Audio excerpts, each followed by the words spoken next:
Let me start with the reason. We had a 3-year strategic planning board meeting back in January. And at that time, we were discussing things that we can do to make the program even better for you all. And so what came of this is that we felt that, we could provide the families more guidance, specifically parents, more guidance on how to help your child who desires to play at a high level, understand the process and give you that information.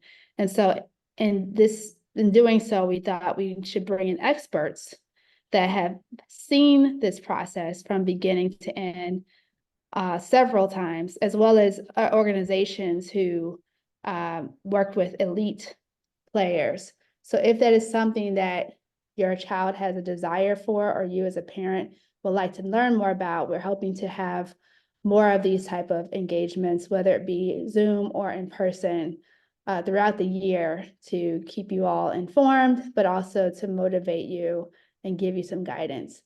So our special guest we have today is brought to you by someone that you may not see often, but is very hands-on behind the scenes, one of our board members, Adam Clater. Adam is been with us. This is his second term with us as a board member, and Adam and I played junior golf together as young kids. We had to meet each other at a couple tournaments back in the day, and he's out of Columbus. And so Adam is a pupil of Gerry, and so I thought it'd be best that he not only tell you a little bit about himself, but also introduce Gerry. So I'm going to pass it on to Adam, and then Adam will pass it on to Gerry. All right, Adam. Yeah, good evening, everyone. Thanks for joining. Can you hear me? Yes, I can. Okay. All right. Yeah, good evening, everyone. So as Jamie alluded, this is kind of a special program to kind of get kids that want to play at a high level, and how can we do that? And we're not recreating the wheel. So I'm from Columbus. I live in Cleveland now. And Gerry started teaching me 30 years ago at a local rec center in the hood in Columbus. And we took it all the way to the elite level of junior golf, playing at the university level, caddied on the PGA Tour, LP. And his students, I don't know the exact number, but maybe 60 plus have played at the university level. So he has a proven model of taking kind of 8th graders or 7th graders and getting them college ready. So he has guys that are playing professionally. He's had students play Power 5, that's Big Ten, ACC level of golf, all the way down to kind of Division 3. So it's the full gamut of players. And then not everyone played in college, but they're still ultra successful in the career paths that they have chosen. So we have doctors, attorneys, engineers, musicians, anything you can think of is part of Gerry's past students. And he's more than a teacher to us. He's like a brother, a mentor. He was the best man at my wedding. So he started teaching me at 7, and that's my brother, my best friend. So we just wanted to kind of get kind of from him. We don't want to recreate the wheel. How does he do it? But also it's kind of I could get people on this call that probably would tear up just explaining how much Gerry means to them in terms of the instruction and just life advice that he gives as well. So we want to kind of hear from Gerry of how he got started, and then kind of how he kind of, from a parent's perspective and from the junior golfer's perspective, if you really want to take the game to the next level, how do you go about doing that? So I think some of the parents already have questions lined up. Feel free to kind of interject and ask Gerry, or put it in the chat. But Gerry, if you can kind of get started and kind of talk about how you got started, why you got started, and then we'll move on to kind of, if a kid or a parent wants to kind of go to that next level, what are the things that they need to do, or the plan that they need to have to get there? You're on mute, man.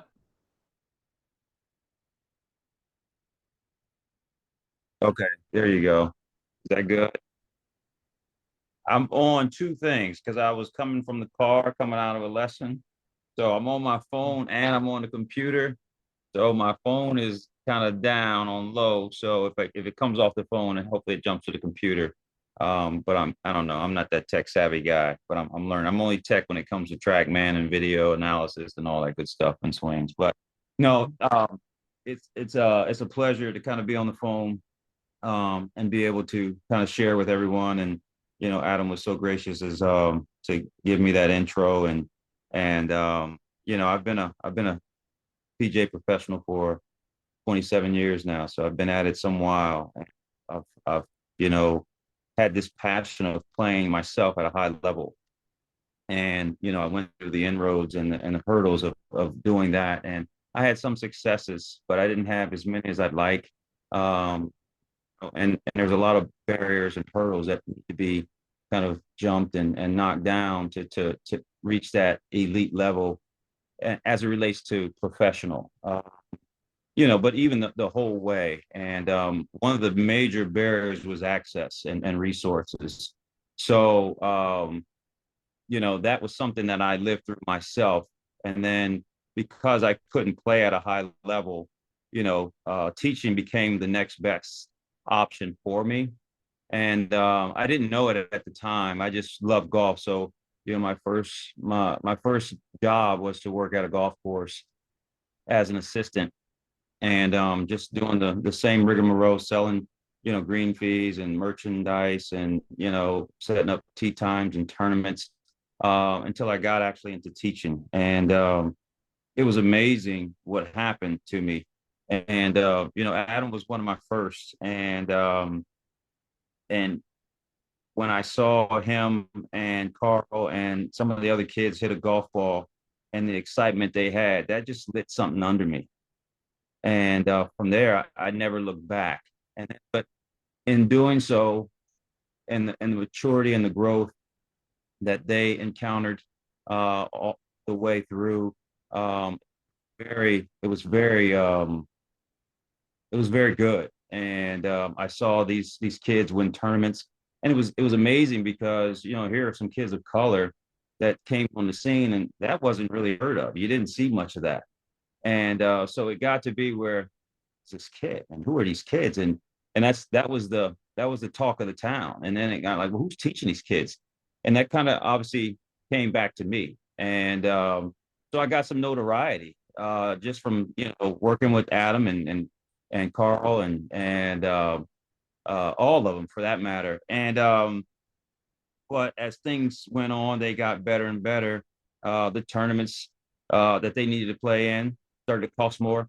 There became travel expenses that needed to be met for them to kind of mature and grow as players and proceed through as being elite players. To be an elite player, you need to have elite things, not just coaches, but equipment, tournament access, uh, range facilities, practice facilities, and those cost money.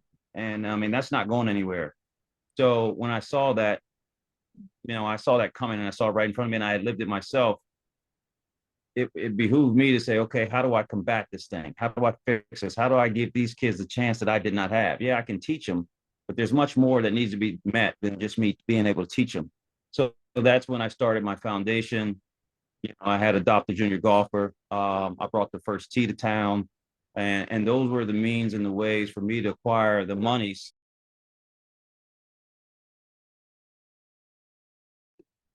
All right, we lost Gerry. I'm sure he'll be back shortly. But in the Yeah, meantime, oh, there you and go. I'll add to that picture. So Jerry's a little humble. So if you can imagine, I think in East Cleveland, how there's Forest Hill Park. Jerry, I'm telling a story about, we can't hear you, but so imagine Forest Hill Park in East Cleveland. That's kind of the driving range we grew up at. So we got to the point where these kids are winning tournaments. So imagine kids from US and Laurel and HB and St. Ignatius. The word is getting around town so much that they start coming into the hood to get lessons from Jerry, because that's the level he was teaching us at, and the level of competition we were winning. So his kind of notoriety kind of took off from there. So Jerry, I'll let you go if we can hear you.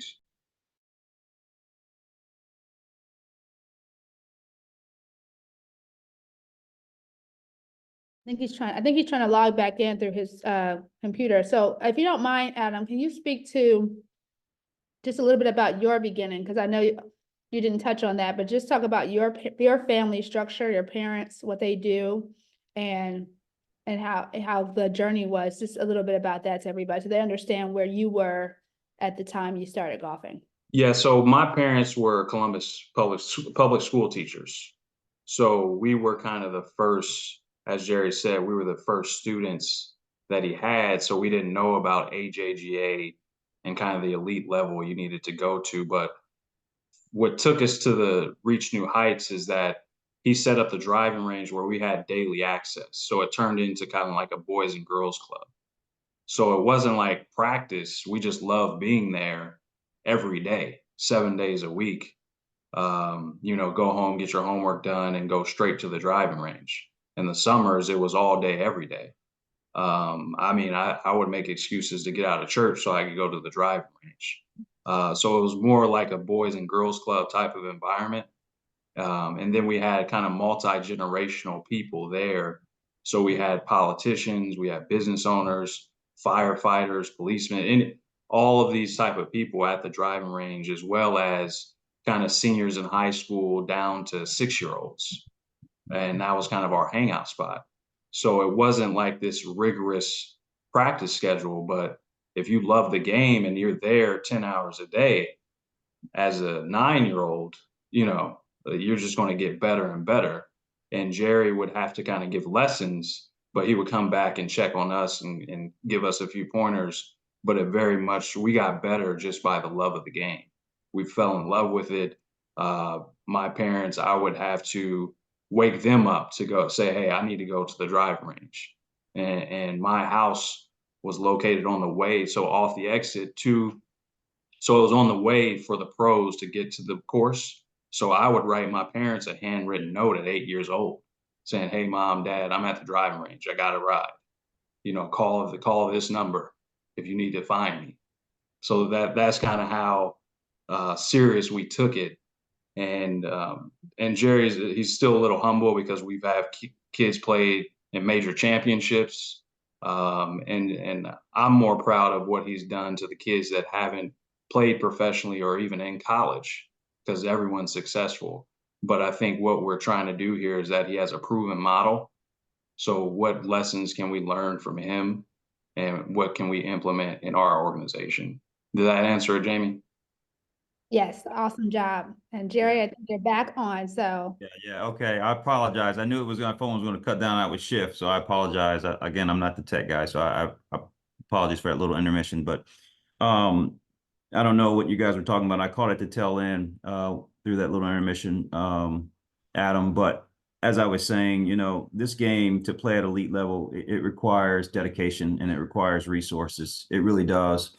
And again, I'm a different guy, and I don't expect anybody to be me. I know there are a lot of instructors that are out there that are very good at what they do, but I think one of the biggest things that I found myself maybe being able to teach and earn the trust of students and get them to compete at a high level was the fact that I cared. I really cared about the kids, and I think that going forward, I think it's going to be important because there needs to be a chemistry between the coach and the player, and I think that's a necessity. You got to have somebody that really cares. I wasn't driven by the money. I mean, a lot of the kids didn't even have money, so it wasn't that. But I made amends to do it, and I did other things to supplement income to allow me to give the time and the resources to the kids to acquire, the heights that they did. But really, as far as like I said, there's 4 things you got to have to play this game at your highest level. You got to have the right mechanics, you got to have the right equipment, you got to have your body right, and you got to have your mind right.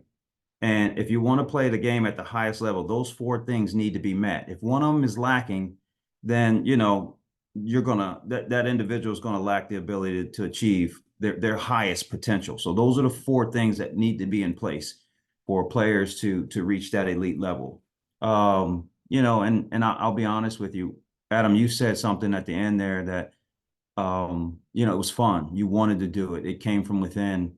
And I was lucky to have Adam. I mean, and lucky to have any kid that really wanted to do it. I mean, I have kids now that they do it because their parents want them to do it. They know the game is a breeds success in the ways that there's a lot of network and a lot of resources and a lot of social capital. So it's a beautiful game. And then those are, to me, I didn't see those things coming. I really didn't. I'll be honest with you, because I was so immersed in playing and teaching and producing players that, you know, those started to be byproducts. And I didn't see it until, you know, years later, when we did have, you know, players becoming doctors and big real estate gurus and whatnot, and financial mongols. Those were the benefits that and the sidebars that came along. So I will let you know that regardless of whether you are get to play at elite level and these kids reach this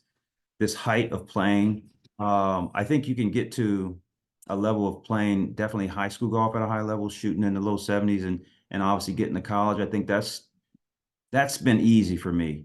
Um, Getting to the next level and the pro level is a whole nother animal, because there's a lot of variables that come into that. There's a lot of variables. There's movement, there's travel, and when I say travel, these players are doing this for a living now. And you know, I'm here in Columbus, and these players have to be in Florida so they can play year round and travel. So, you know, a lot of them don't have the money to fly me in to pay to work with them on a regular. Now, technology helps a little bit. So, you know, that has been a really big push in the industry, and something very, very helpful. And I would definitely suggest that, you know, being able to play at a high level will require some of this technology out there. And it's not like the wheel needs to be reinvented here. I mean, there's a lot of good information in the technology, so the information is out there. It's just a matter of who's disseminated, how you disseminate it, and how much, and then how much you can offer, and how much a kid can take and wants to take. So, you know, I really don't want to bounce around, but what I really would like to hear is I'd like to hear some questions, because I'm just kind of regurgitating kind of some of the things that I've done over time, and some of the experience I've had of being able to work with. I've been blessed to work with some great athletes, you know, and Adam said all these cool, I've had over 100 kids play in college, you know, kids like Wyatt playing on the PGA Championship, and, you know, Ryan Alt playing on the Nationwide Tour, which is now the Korn Ferry, and Andrew Gulick, who played on the Tight Lights Tour, and, you know, a good friend of mine, John Gerber. We traveled when we competed professionally. He played on the South American Tour. So I've made travels and inroads. I've worked with the best teachers. Now being with the PGA and being recognized as one of the top instructors, I've been able to meet other instructors that are elite and teach a lot of tour pros. So it's ongoing. You meet a lot of people, you gather information and knowledge, and you know, what good is it if you don't deliver it to someone else? And I found that what good is to have this information and not share it. So again, you know, I think that the caring part is what really, you know, piqued me to do what I've done, and then to, you know, meet, you know, kids like Adam and families like his family is just, man, it's been a great ride, and it's always turning over. So that being said, I would love to just hear some questions from both, not only the parents, but maybe some kids. If some kids are on the line, I would love to hear, you know, kind of where you are in your game, what you're thinking about doing, and whatever I can lend to you. Hey, Gerry, if you don't mind, you talked about there's four things that you say that need to be addressed, and we have a lot of parents on here. Most of the kids on this call and the parents, they've learned the basic fundamentals. They can play a round of golf, keep their own score, but now they're on the brink or have already started playing either high school or tournament golf. So can you speak to what the parents can do to help their kids in those four areas that you mentioned? Yeah, I think parents are pivotal in this whole process. You know, parents, you're the ones that you have to create this opportunity for the kids, and that's gonna come in different ways, not just from a financial commitment, but from emotional commitment. that chemistry has to be very, very tight between not only the parent and the child, but also the teacher. And that's what's going to make it successful. But I can tell you right now, it's going to be a ride. I mean, because as much as you may, I get some parents that, they spend a lot of money. They really do. And the kids kind of like, they don't progress to the level that in which the parents would like to see. But everybody's so different. So, it becomes important for the parents to be patient.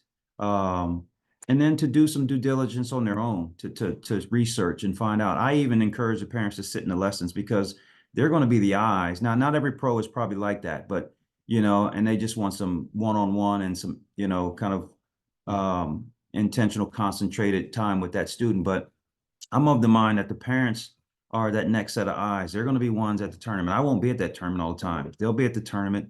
They'll be able to understand kind of what the kid is working on, what the student is doing, and they'll be able to grow and learn through this. You're going to be in that car ride on the way home, and the kid had just shot, 92, and they're used to shooting 74. And it just happens. It comes out of the blue, and then it gets in the psyche. And then there's bad just mojo and attitude. And then it moves from, trying to be, calm and patient and nice to, hey, I'm still your dad. I'm still mom. Hey, chill out. We still got to do this thing. I'm the one supporting this.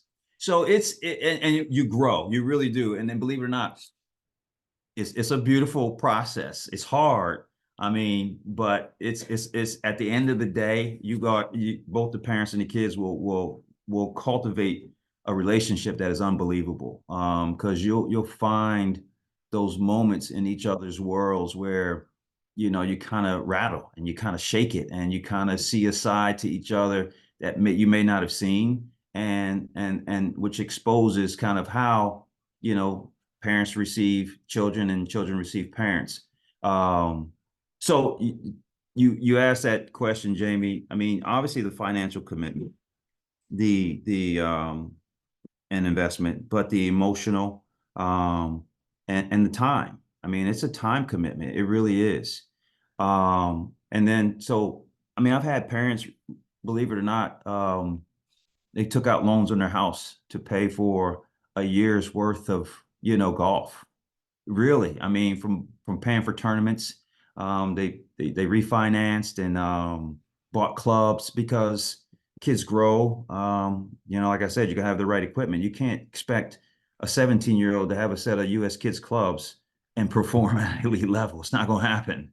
And those clubs are expensive. You're talking anywhere, and they got to get fitted. I mean, so you got to get a fitting, then you got to get the clubs, and you're talking about anywhere close to $4 to $5 grand sometimes, and that's a lot of money for a lot of people. So you got to understand that that's necessary. Now, I would seek out now with what's going on in this world with this whole NIL deal. There's some phenomenal opportunities. And actually, I'm not going to speak on it, but I'm in the middle of creating an opportunity where we're creating an NIL opportunities for kids that possess those and there's not just me, but there's other people in the golf industry that are doing the same. So I think you guys will see more and more coming out where those opportunities will lend themselves for you to kind of be privy to and hopefully recipients of some of that. So, but those are what the parents can do. They can really invest not only the financial commitment, but the emotional and the time. Yeah, and Jerry, so can you touch on finding an instructor? Because we have the full gamut. So we have, like Jamie said, kids that are kind of new to the game, learning the game, can play the game, keep score. But then we also have natural talent where they don't need kind of a lot of instruction. So if you can kind of say, for those that kind of need instruction, how would you seek an instructor? Kind of what would you look for? And then for that kind of naturally gifted or naturally talented kid, if they're shooting 78 or 76, how do they kind of reach the next level as well? Yeah, I think for the naturally gifted kid, you would want to, and everybody's different. So I don't want to paint a picture here like every naturally gifted kid is going to excel and do well, but everybody's unique, and it's a one-on-one situation. So as you may be gifted physically, there may be something lacking, and like I said, an attitude, which can disrupt all that physical giftedness. But typically when you have somebody that's gifted, you kind of let that ride out, and you let them kind of, what I've found, you let them learn on their own, and you just kind of guide. You don't necessarily have to, get in and start to change things, because they start to take ownership to what they do, and they start to believe at a level in which, they're able to get out there and perform, and just be confident. And confident is huge. I mean, it's huge. And then those kids that kind of don't have maybe that gift, that have to work a little harder. It's not that it can't be attained, but it's just a different direction. Those kids will require a little more time and attention, and and the unfortunate part, in which we all do, and we shouldn't, is we start to kind of measure our kid against other kids, and you shouldn't do that. And I'm telling you that now, because everybody progresses at their own rate in their own time, and given what they have, access to. So that thing has to play out the way it's going to play out. Only thing you can really do is commit, buy in, and you have to trust the process. And that's why it's important to make sure that you find someone that's going to deliver what you need, because the last thing you want to do is go down this road and start this process to end up finding out that you spent all this time and money and you didn't have the right person. They weren't committed. It was a money grab. They weren't as good as they needed to be. They didn't provide you the information that you needed to get to, from A to B to C, et cetera. So, as it relates to finding the right professional, one of the good things that the PGA has done now, there's a website called PGA Coach, and what they do is they identify the best coaches, PGA coaches across the country, in certain cities and states, and you have complete access to that to reach out to those coaches. That's one way. The other way is, obviously, you can literally, see who's who, as far as elite level players. And it was kind of how it happened with you and I, Adam. I mean, you went out there and started just blazing it, and the next thing I know, I'm getting calls from anybody and everybody. I live in Columbus, Ohio, and there's a very affluent neighborhood called Upper Arlington in Dublin, and this is a rich, more, Caucasian suburbia, and Adam's just taking name wherever he goes. And here I find that I'm actually starting to teach more white kids than I am black kids. And because they're seeing Adam play at such a high level, they say, I want that. Who is that kid? Who's teaching him? So I say to you that, see who is good in your area, that junior that's really lighting it up. And there may be a pro at a country club, or maybe somewhere, and maybe sometimes it's not even a pro. Like, we've got a guy here, Tom Hammond, no relation to me, but his daughter is in high school and just, qualified for an LPGA event and made the cut. So she just got her NIL deal is just out of this world. So she's not even doing high school golf anymore. So, so I just say, pay attention, right? See who's who's doing what.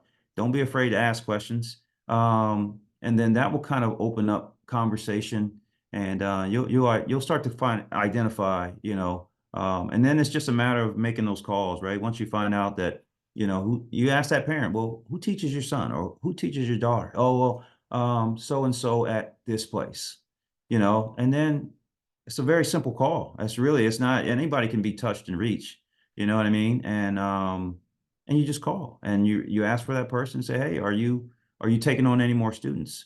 What are your costs? How do you teach? I got a 10-year-old, I got an 11-year-old. They're shooting X. They're really committed. What would you suggest?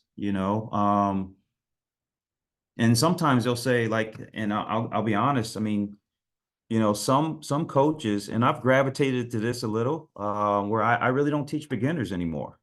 I have a team and a staff of other pros that I kind of start out and they take on the beginners. And then, you know, sometimes they can't get them to the next level. And I'm doing everything and anything I can to get my pros to be able to carry those students all the way through.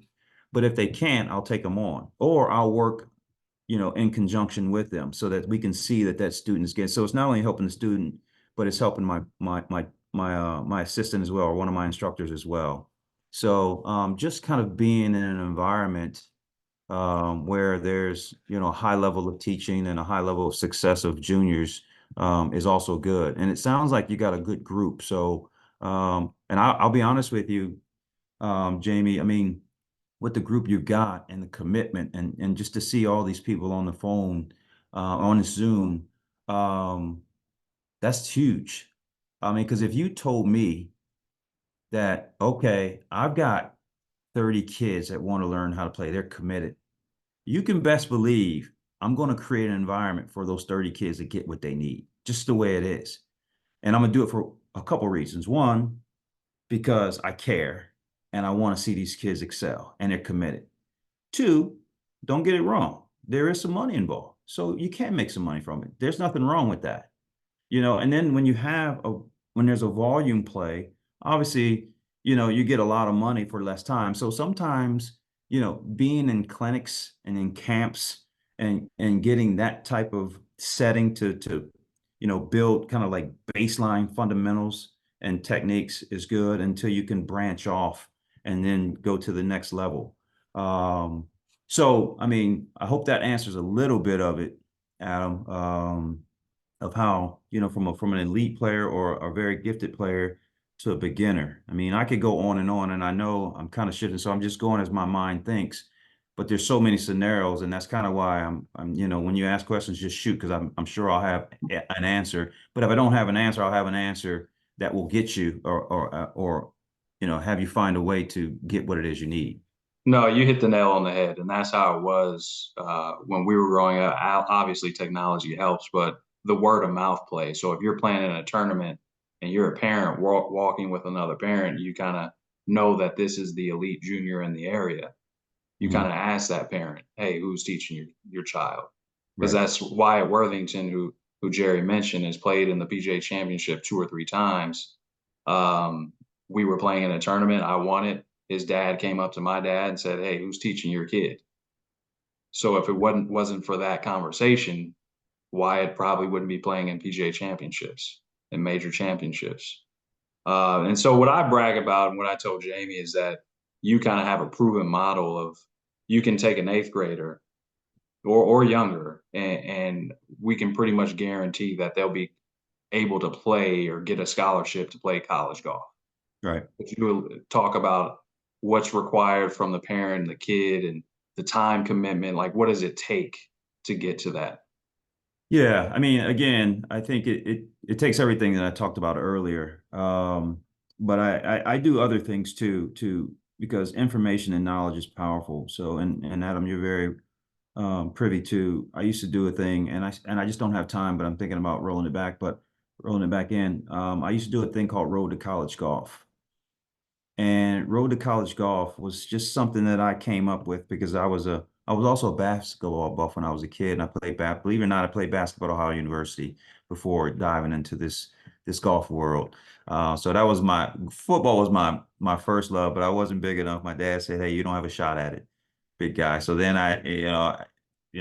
basketball was next, and I was good, but I wasn't that good. So then, kind of golf came to me because I'd always loved it. And I said, "Hey, listen, I want to do something professionally. And if I can't do football, basketball, then I'm doing this golf thing."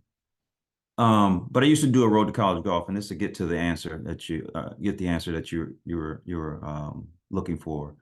And road to college golf, what I did is I took, and it's something you guys can do too, and I can help and be a part of it. But what I did is all I did was I would create an event, and I would bring in college coaches, both Division I, II, and III. All right. And these would all be panelist discussions. So I had 3 rooms. In one room, I had Division I, II, and III college coaches. In another room, I had TPI fitness, I had club fitting, and I had instruction. All right. I had a parent and a player that had gone through the process, that had made it, that had gotten a scholarship. And then I had, in that same room, I had a player and a coach. All right. So what it did, it covered every area from, being where you are right now to where you need to get to. And it was a wealth of information. And so the point is, everybody kind of is somewhat different from a financial scenario, from a physical scenario, level of play. But the common denominator is still the game, and trying to mature to a level to get to that point. And some had more and they could do more, others didn't. But yet and still, the path is still the same. You had to take your lessons, you had to get your equipment, you had to practice, you had to, play in tournaments, you had to travel, etc. And I just think that, again, everything that we talked about earlier to really get to that elite level, and to achieve what the dream would be, is going to require a lot of commitment and practice from everybody, not only the coach, but the parents and the kids. And everybody has to be held accountable. And once you've got that, and that's why I said that chemistry needs to be tight. And once you realize that, okay, the coach is bought in, the kid is bought in, and the parents have bought in, and you understand what you're working with. From there, you can make it work. It may not be like this family over here, but we've got a model that works within what they can do. And you have to, sometimes you have to modify. Sometimes you have to spend a little more time. Adam, we spent so much time together, it was ridiculous. Believe it or not, I don't know if you remember those pizza parties. I used to have them come over, and we used to have pizza parties in my apartment. I used to have a little apartment, a little one studio. And on Sundays or Saturday, we used to sit there and watch golf movies and watch golf on TV and eat pizza. I mean, I just know I did it, but I did it just because I wanted to see you guys get immersed in love, because you loved it, and I wanted to see it grow and perpetuate into something special. It had nothing to do with anything else. I didn't make any money. It was my own money spending for the pizza, although Tom and Barb, your parents would chip in like everybody's parents. But yeah, those are the things that are going to be required, right?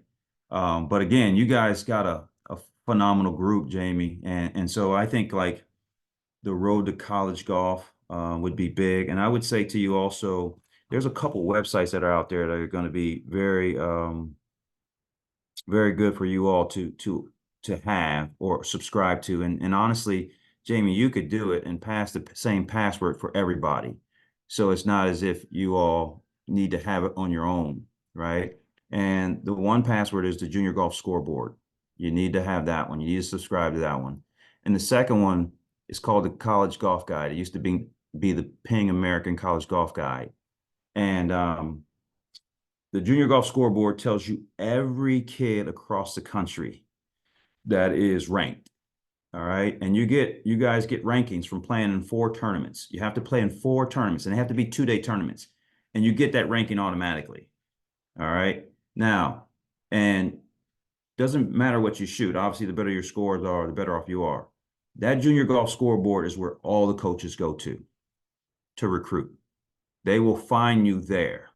All right. They've even got mechanisms on there that where they are alerted if a kid shoots below 67 or whatever, and they get alerted. They get an alert. So it's really comprehensive, and it's really good. So that's where they find you. I'm gonna give you a little warning too.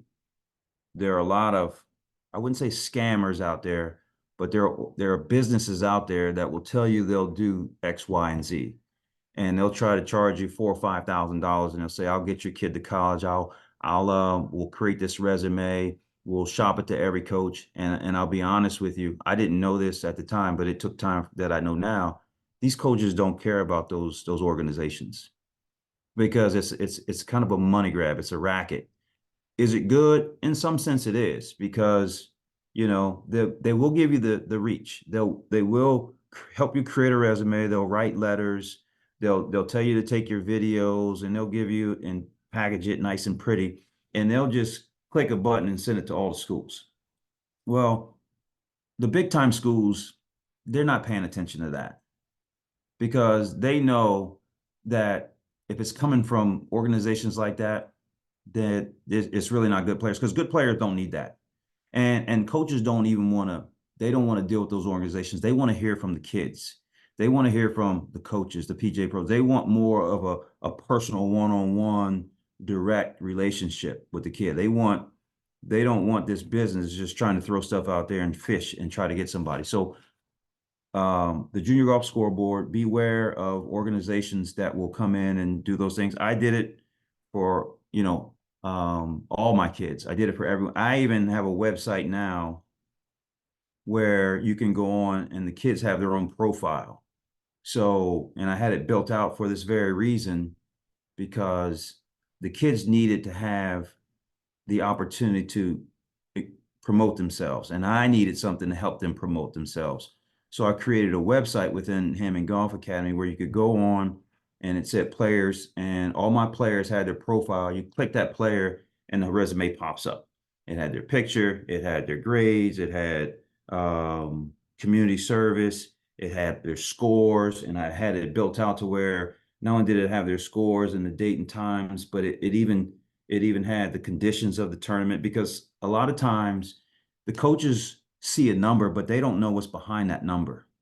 It may be an 81, but it may be an 81 in 40-mile-an-hour winds and 30 degrees. And that's a different 81.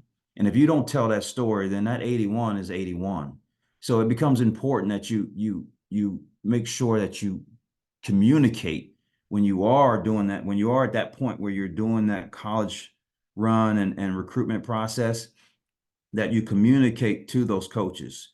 And I've gotten to the point where, I would make sure that my kids had the coaches' phone numbers, right? So they could text them. And I had them text them, and I mean bombard them with texts after every tournament. Hey, coach, hey, I shot 74, could have had it under par, have 4-3 putts. That 74, it looks so much better. And then that tells the coach, oh, wow. But then there's a connection. So there's a communication that's going to be necessary. And I know I'm moving a little bit, but just follow me here. So the Junior Golf Scoreboard is important. That's where they're going to find you. And so just know that. And then the Ping College Golf Guide, or I think it's called the College Golf Guide, because I was looking at the other day because I had a kid and we were going through it, and it's changed. I think somebody just bought it. So it converted, and I got to go back in and change some things. But what that is, that will tell you every college, Division 1, 2, 3, NAIA, junior college, all the golf programs throughout the United States and even abroad. If they offer scholarships or don't offer scholarships.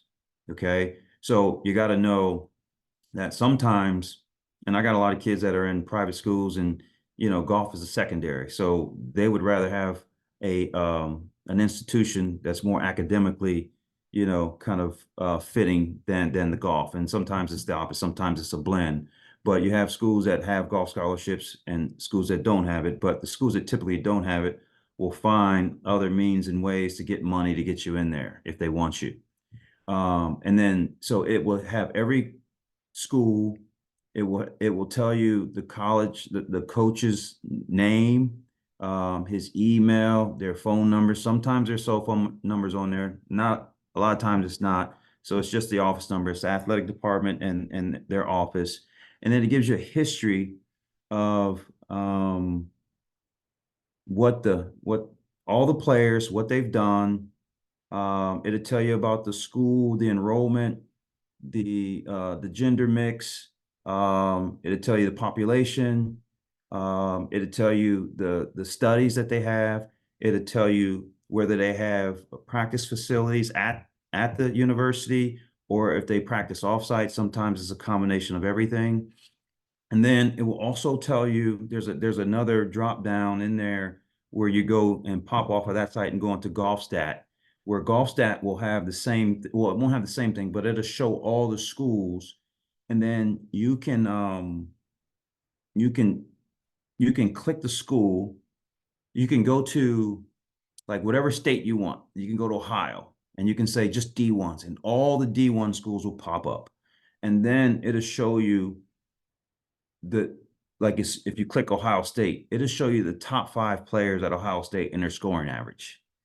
Okay. And then it'll tell you what year they are. And why that's important is because, if your kid or kids, if you are, you're a junior, you'll see that those juniors will be seniors and there may be a class of 4. And what that's important because they're going to be losing 4. Some teams may only be losing 1. And you got to know that if it's only 1 they're looking for, you're going up against all these other kids across the country. So unless you're doing it like that, that's going to be a tough one. So you just got to kind of play the odds and kind of figure that out. But it becomes important to write those coaches, and that's the information where you can get all the information on the coaches and the school. And I can help you guys, Jamie. I got all kind of letters and templates that I can provide you that you can kind of take and create amongst yourselves. But I will tell you, for the kids and the parents, the coaches recruit parents too. So they don't want the parent that's going to be calling them 24/7 saying, hey, why is my kid not playing? And then when you're in those recruiting meetings and you're sitting down there with the coach, you can ask the questions you need to ask as a parent. But I would suggest that let the kid do most of the things. You ask those important questions that maybe the kid is not asking. Okay, hey, what happens if there's an emergency? So when you start asking about, you can ask about it, but you really like, do you have a practice schedule? When do you do this or that, and what is your philosophy? That should really come from the kid. I'm just being honest. They don't want the parents that are going to be burdensome, and on top of them 24/7. The kid, totally different. That's what they want. They want to know that they're in. And you're going to get all kind of coaches. Some are just chaperones, believe it or not. And you'll see that, man, this coach he's not really into this. He just shows up and they just kind of hit some balls and then they jump on a bus and they go play a tournament. Whereas other teams and schools and coaches have study tables, they have practice schedules. They'll tell you, hey, don't schedule any your classes after 1 o'clock because we're going to be on the course. So all your courses, unless it's in the winter, all your courses in the spring and in the summer or in the fall and in the spring, because that's when they compete typically, have to be in the mornings. So you'll get it's an array, and I mean there's so much stuff that I could probably be on this call and tell you that I'm not thinking about. That's why I'm saying it becomes important for you to ask. That's why I'm saying I need questions. Yeah, that's what I was gonna say. With 10 minutes left, let the parents and kids. Jamie, go ahead, Jamie. Actually, if you don't mind, Adam, and it's going to make Gerry blush, but can you just speak to what qualities did Gerry display to you as a young child getting started in this game? Because it sounds like he's been your only coach, which I just want to make for the record to everybody, that is very rare. I've had probably 5 or 6 coaches in my lifetime. To stick with one coach and excel the way that Adam did is very rare. So what were the qualities as a young person getting started that made you say, Gerry's motivated me and I've sticking with him this whole time? Yeah, I think what Gerry said, kids and parents know when an instructor or teacher really care about them. I think we can all point back in our life, and if you go through school, what was that one teacher that really cared about your well-being? So I think that shines through with Gerry, that you're just not going there for a 30-minute or 60-minute lesson. Like, this is a brother, a friend, a mentor, a psychologist, a preacher, all the above, a guardian angel. Like, this is what he is. And this is to every student, black, white, Pakistani, whatever the race, the gender, like that's what he is. That's what all his students would say. And I have a 2-year-old and a 1-year-old. You might hear them up there, but I'll tell this story. So like I said, it was a boys and girls club type of environment. And parents would sometimes drop their really young kids off. A mom would drop a 3-year-old off for a 30-minute or an hour lesson so she could run to Target and go grocery shopping and then come back and get their child. And I could see the mom kind of goo goo gaga with the kid. But then once he gets in the lesson with Jerry, he's like, "Oh, I'm coming a little too far. I'm from the inside, and I have a two-way miss, right, G?" So it's like he really had that communication level with kids that it's like, man, we're seeing eye to eye no matter what the age was. And that comes across, man, like as adults, you know who really cared about you and your well-being. So I think that's what it is. This is a lifelong relationship that we have. It is really is my brother, you know. So I think that's what it was. All right, thank you for that. We do have a question, and it's I always call you Mr. Biscuits, that's your name on here, but Massimo's dad. What two-day tournaments should we be looking for on the junior golf scoreboard? That was his question. So it depends. 2 days or 2 days. I will tell you the AJGA is a PGA Tour of junior golf, and they're gonna weigh AJGA tournaments very heavily versus maybe a Golf Week or a Hurricane or a the Under Armour Tour or various tours that are out there. So they measure your rankings by your score, your finish, and it's your score, your finish, and the strength of the field. I think your score, I'm not sure, it's like a 85, it's like a 65, 20, 15, or whatever that is. And I'm not sure the breakdown, but I know the score is most important. So the 2 day tournaments, I'll be honest with you. If it's a tour, you're okay. If it's an association, you're still going to be okay because the number is really has the most value. But what coaches know is that if you're playing in a local tour there, you're probably familiar with the courses. So your chances of shooting scores are a little better. You're not playing against kids from all over the world. Because that's how college is going to be. You're going to get up, you're going to get your plane or a bus, and you're going to play a course that you haven't played, and you're going to play against kids you haven't seen. So they want a similar environment. They know that high school tournaments, and they don't put too much value on that because it's the same kids, it's the same courses, and you get familiar, so you're more comfortable. So in that realm, you're capable of putting up a better score. So those are some little, in things within, that I'm just kind of sharing. So anything, Golf Week, Hurricane, AJJ, I would say play in your junior, the US Junior Am. I would play in the State Am, depending on the level of player you are. You should play in the US Junior Am qualifier for that, and even the US Open qualifier for the really top players.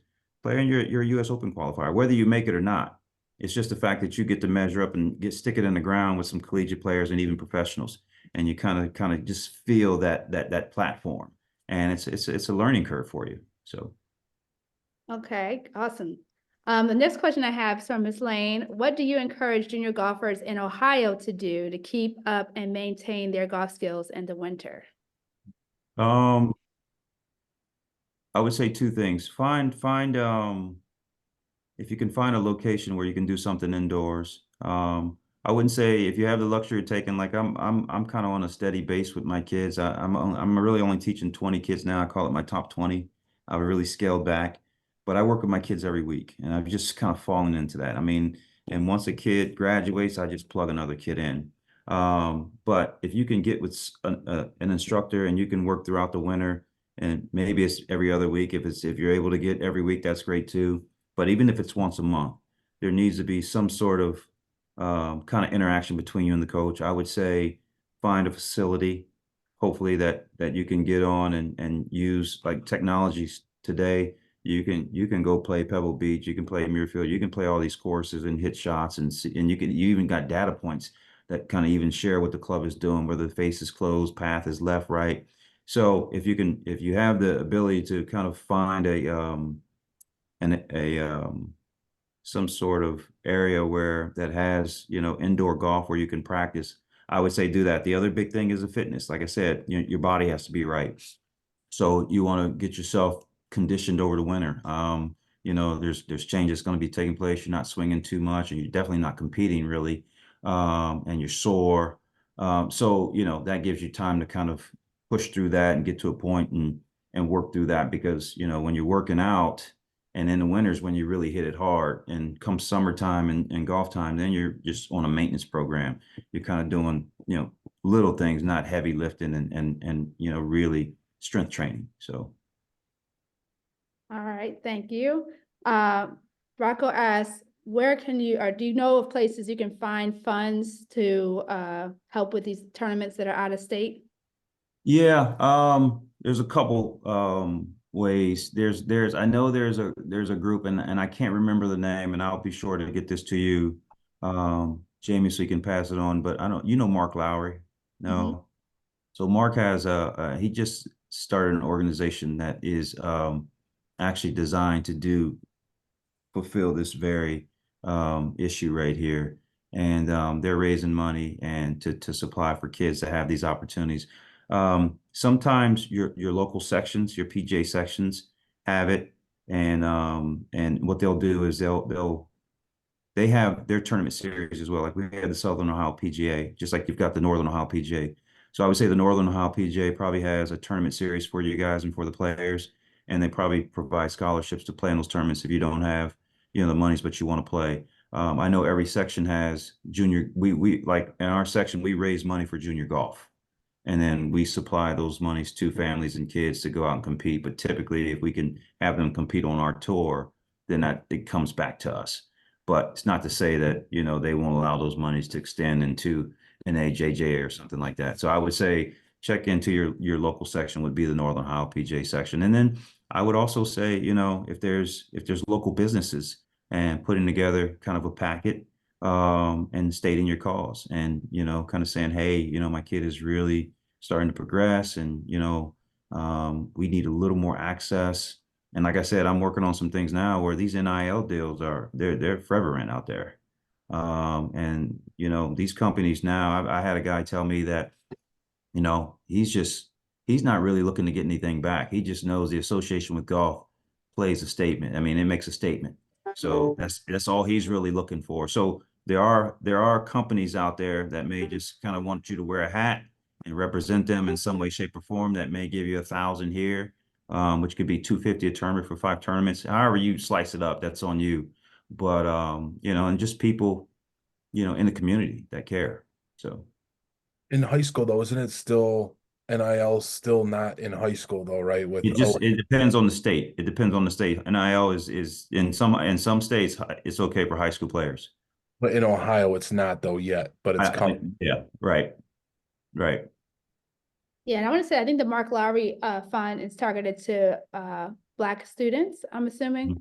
Mhm. But I will say a lot of tournaments like AJGA or tours may have funds. In fact, we hope to have a Yeah, top. and yeah, you're right. The AJ the tours do. You can apply for scholarships, and the PGA of America too. Right. Yeah, it's just based on your financial need and proof of financial need. The next question, I have a couple others. Next question is, what should a weekly practice routine look like? What would you say? Man, that's a loaded question because I don't know the level of the player and where they are. But I would say, just on a generality, I would say, definitely personally, if you're committed, at least 4 times a week. And I mean, that 4 times a week to 5 times a week, and it depends on if it's during school or summertime. But if it's during school, you're probably putting in Saturdays and Sundays heavy, and then maybe 3 days out of the week, or you're getting in 2 to 3 hours of work. There's a lot to work on in the game. There's not just a full swing. There's chipping, pitching, putting, bunker. There's all kind of specialty shots, lies, and whatnot. Get out in the wind, get out in the rain, and do those things. In the summertime, man, you got to load up. And then you got to balance that with going back to the winter. You got to balance that with some fitness. But in the summertime, you got to really load it up. I'm thinking, I've got practice schedules, but I'm asking the kids to put, 4 hours, a day in at least. you know, and that's coming in, maybe putting in some time in the morning and then doing whatever they do, going back home, watching some TV, going swimming, coming back in the evening and putting in some more work and then playing hopefully 3 times throughout that week. And that's not even including tournaments. Now you got to modify that to kind of make it fit your schedule. So, but again, you know, it really depends on what you have access to, right? Yeah.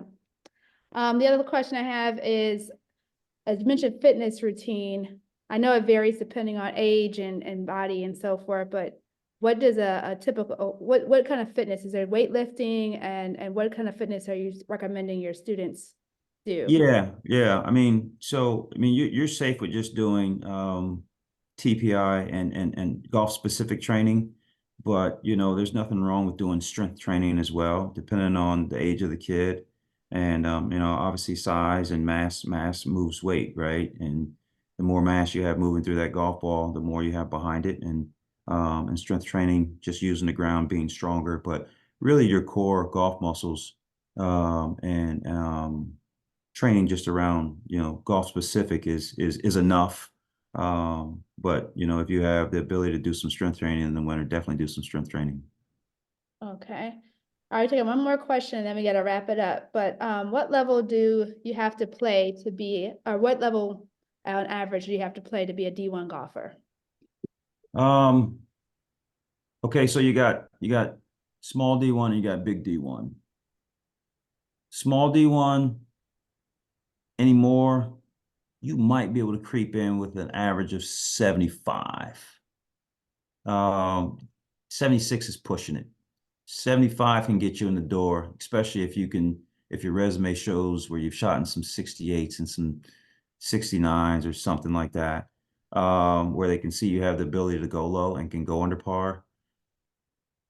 Anymore, D1 big time, you got to be a top rank. You got to be top 50. But you got to know there's more than 50 universities out there. So it extends, but I would say from a number standpoint, par would get you in there, par and under, obviously under get you in there. And that's an average. So that means you got to you're probably going to shoot your share of 74, 75s, but you couple that with some 67s and 66s where it all washes out to a 71 average. A lot of these coaches want you on a silver platter, but you know, at the end of the day, that's why it's important to go the route of having a pro and the kids do your whole recruiting yourselves versus a company, because you got to sell yourself, and they don't want anybody else selling you. And you got to tell your story. They can't tell the story like you can. They don't know that 74 you shot had 4 3-putts. They don't know that. That company doesn't know that. Only you know that, and your coach knows that. So you got to tell that story, because if you don't, you're remiss and you're hurting yourselves, because you know every situation is unique. And like I said, that number on that junior golf scoreboard is going to sit up there. It's going to sit up there, and they drop off a year to date. So if for whatever reason you're a 70, you know, 77 average shooter, and that's what you got, and then lo and behold, the last tournament season you blow up and you got an 89 on there, an 89, 82, and it throws off your average. Well, that's okay, because your resume should be compiled with other things that won't be on junior golf scoreboard, like your school tournaments. If you shoot like a 9-holer and you shoot a 32, you need to put that in there. You know, if you make it to the state tournament and you qualify for that and you finish and you make all Ohio, you put that in there. Those are going to be very, very important for you to put in there. But yeah, I would say 71, and then, you know, for big D1, and then, you know, 75 for smaller D1s. And just to be clear, that's for males, but for females, is there a slightly higher average there?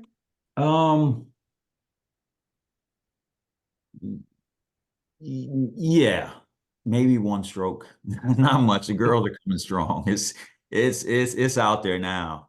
It's out there. I mean, the girls play at the same level anymore. I mean, you may get a half a stroke to a stroke, but obviously the better the number, the better you are, the better off you are. So the number tells a story. And I'll say this too, and that's why I say you do it yourself because, um, although the coaches want you on it, so I've been able to get a lot of kids in good positions and scholarships because I've been able to tell the story along with them. And I've been able to say, hey, this kid has a lot of upside. They're just a little late in their maturation. I said, give them a year and you're going to get what you want. And because they got complete game, maybe it's just their putting. And then you got to get them with a coach or an institution or a program where maybe the coach, that's his specialty. He's like, oh, I got that. Putting, give them to me. We'll work with that. And then we got what we need. Then you got a coach that maybe is just working with the psyche. And I said, man, coach, their management is just not good. They're too aggressive. Boom, boom, boom. Jerry, I got that. That's what I do. You know what I mean? So it varies. And that's why it's important for you to do it and not those companies. You have to do it because that's the way you really get in there because it's a marketing game. It really is. And I can tell you right now, you're not the only person and the only kid going for that university. There's kids all across the country. So the one thing I will say to you too is what's going to separate if you got a kid from Oklahoma and you got a kid from Ohio and you're going for the University of Vanderbilt and you both shoot 71 average. Who's going to win that one? I want one of the kids to answer that. Who's going to win that? The one with better mental toughness. 71 still 71. They're getting 71. So I would say maybe that may help the cause, but no, that's anything else. Give me another guess. And it doesn't have to be the kid. The parents can answer too. Let the parents answer too. Oklahoma. No, but what's gonna you get no, why Oklahoma? Why not Ohio? What's 71 is 71. You're shooting 71. What's your name? Victor. What is it? Victor. Victor, you're shooting 71, and the kid named Nixon is shooting 71 in Oklahoma. You're from Ohio. Why would the coach choose you over this other kid? What's going to make the difference for this coach? You're both shooting 71. There's got to be a difference why they shoot, why he chooses you versus that one. There's something that's going to be different. Somebody's going to win. Grades, experience, volunteer. You got that right. You said the first one. The grades are huge because what they want to know is they want to know that they don't have to babysit. They want to know that they got a kid that's going to be responsible, is going to handle his business versus he may be a talent, but man, he can't take care of business. He's going to get to school, he's going to get to partying, and he's going to be ineligible. You know what I mean? So, and again, there's more variables, but typically it's the grades and it's the ability to communicate. It's the consistency. It's making sure you reach out to that coach, making sure you let that coach know, hey, I want to be here. You gotta be more into that coach than that kid from Oklahoma. You have to. But you're gonna say this kid wants it. This other kid this kid is on me. This kid is texting me every other week telling me what he's doing. You're both shooting 71. But man, this kid over here is saying, hey, I want you. I want it. So those are the things, and that's why I say you can't let somebody else control your destiny in that company. You have to do that. The team, the coach, and the parents, you guys have to do that together. So Yeah, and I'll see that that's a blind spot for golfers, is that we think it's like basketball or football or track or wrestling, or college coaches come to you. yeah. In golf, you kind of have to market yourself, Mhm. which is different. And we didn't know that when I was coming up. Yeah. And then also when you talk about kind of small D1, so D1, you have to think of course equivalent when you talk about score. So in Cleveland, Canterbury might be a D1 course. So can you shoot 75 at Canterbury? Right. You know, not Shawnee. You know, Right. so there's a D1 courses are different as well. So you kind of got to measure, you know, that as well. So I know we're run over a little bit. Gee, I know we could probably go 3 more hours. I could go forever, right? But we appreciate your time, and I know if we have any other questions, Jamie and I, we can reach Gerry and pass the questions along. But we appreciate your time, man, and thank you for doing this. Oh, you got it. And I wish you all the best of luck. And then, like I said, you got me, you got my ear, you got whatever you need. And then, you know, matter of fact, we can even talk about doing some things virtually too. So and I'll just talk to you guys offline, and we can talk about some cool things for your group. Awesome. Well, thank you. Jamie, you want to close it out? Yes, thank you so much, Gerry and Adam, for this great discussion. I think this is a great way to kick off this series, and I just want to give the families just some things to think about going forward. We do plan to have more of these, definitely on a probably monthly basis, potentially twice a month, depending on when we get other guests. AJGA is on the docket, so we will have you having direct conversation with AJGA, the PGA Tour of Junior Golf. If you have any other requests, obviously let us know, but we just want to make sure you all are getting the information you need. So please feel free to email me after this if there's any things that you wish you had heard about or things you would like to know, so that we can continue to get guests that will address your needs. And with that, thank you for your time. I know it's late, about to be people's bedtime, about to be my bedtime. And I want to say one thing. I'd like to say one thing for the parents and the kids. You all, for Jamie and Adam doing this is right where you need to be. I'm telling you, this is right where you need to be. So they'll figure out what you need. You just stay here. So I'm just letting you know that, because they care, or this kind of thing wouldn't be happening. So that's all I want to say. Thank you, Gerry. Appreciate Thank it. you. All right. Thanks, Okay. everyone. Please record it. I will be sharing All them later. So have a great evening, and see you in a few weeks. All right. Bye. See you guys. Bye-bye. Thank you, Jamie.